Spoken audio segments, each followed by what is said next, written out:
Hi hello ನಮಸ್ತೆ, welcome back Shivadeep YouTube channel. ಎಲ್ಲರೂ ಹೇಗಿದ್ದೀರಾ? ಐ ಹೋಪ್ ಎಲ್ಲರೂ ಚೆನ್ನಾಗಿದ್ದೀರಾ ಅಂದ್ಕೊಳ್ತಾ ಇವತ್ತಿನ ವಿಡಿಯೋ ಶುರು ಮಾಡ್ತಾ ಇದ್ದೀನಿ. ಅದಕ್ಕೂ ಮೊದಲು ಯಾರೆಲ್ಲ ಸಬ್ಸ್ಕ್ರೈಬ್ ಆಗದೆ ವಿಡಿಯೋ ನೋಡ್ತಾ ಇದ್ದೀರಾ ಪ್ಲೀಸ್ ನಮ್ಮ ಚಾನಲ್ಗೆ ಸಬ್ಸ್ಕ್ರೈಬ್ ಮಾಡ್ಕೊಳ್ಳಿ.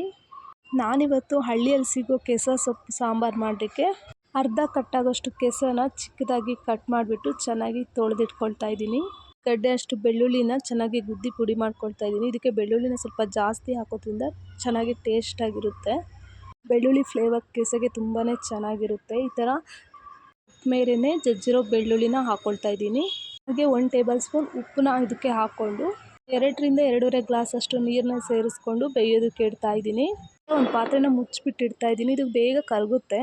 ಇದನ್ನ ನಾವು ಜೀರಿಗೆ ಮೆಣಸು ಅಂತ ಹೇಳ್ತೀವಿ, ಸಣ್ಣ ಮೆಣಸು ಕೂಡ ಅಂತಾರೆ. ನೀವು ಇದು ಸಿಗದೇ ಇದ್ದರೆ ಹಸಿ ಮೆಣಸನ್ನ ಕೂಡ ಯೂಸ್ ಮಾಡ್ಬೋದು. ನಾನು ಚಿಕ್ಕದಾಗಿ ಪೌಡ್ರ್ ಮಾಡಿ ಇಟ್ಕೊಂಡಿದ್ದೀನಿ. ಇದನ್ನು ಕಂಚಿ ಹುಳಿ ಅಂತಾರೆ. ನೀವು ಇದು ಸಿಗದೇ ಇದ್ದರೆ ನಿಂಬೆ ಹುಳಿನ ಯೂಸ್ ಮಾಡ್ಬೋದು. ಹುಳಿ ಸ್ವಲ್ಪ ಇದಕ್ಕೆ ಜಾಸ್ತಿ ಬೇಕಾಗುತ್ತೆ, ಇಲ್ಲಾಂದರೆ ಬಾಯಿ ಎಲ್ಲ ಕಡ್ತಾ ಬರುತ್ತೆ. ಅದಕ್ಕೆ ಸ್ವಲ್ಪ ಹುಳಿ ಜಾಸ್ತಿ ಬೇಕಾಗುತ್ತೆ, ನೋಡ್ಕೊಂಡು ಯೂಸ್ ಮಾಡಿ.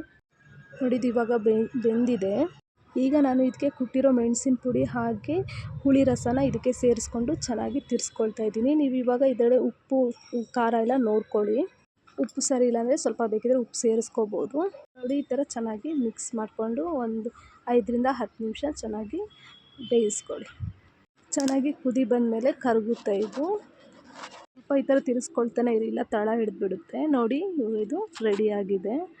ಈಗ ಇದಕ್ಕೆ ನಾವು ಒಗ್ಗರಣೆ ಹಾಕ್ಕೊಳ್ಳೋಣ. ಇವಾಗ ನಾನು ಇದಕ್ಕೆ ಒಗ್ಗರಣೆನ ಸೇರಿಸ್ಕೊಳ್ತಾ ಇದ್ದೀನಿ. ಅಕ್ಕಿ ರೊಟ್ಟಿಗೆ, ಬಿಸಿ ಅನ್ನಕ್ಕೆಲ್ಲ ತುಂಬ ಚೆನ್ನಾಗಿರುತ್ತೆ ಇದು. ನೋಡಿದ್ರಲ್ಲ ಫ್ರೆಂಡ್ಸ್, ಇವತ್ತಿನ ರೆಸಿಪಿ ಇಷ್ಟ ಆದರೆ ಒಂದು ಲೈಕ್ ಮಾಡಿ. ಇದೇ ರೀತಿ ಈಸಿ ರೆಸಿಪಿಗಾಗಿ ನಮ್ಮ ಚಾನಲ್ನ ಸಬ್ಸ್ಕ್ರೈಬ್ ಮಾಡ್ಕೊಳ್ಳಿ. Thank you so much. ಕೊನೆ ತನಕ ವಿಡಿಯೋ ನೋಡಿದ್ದಕ್ಕೆ ಧನ್ಯವಾದಗಳು.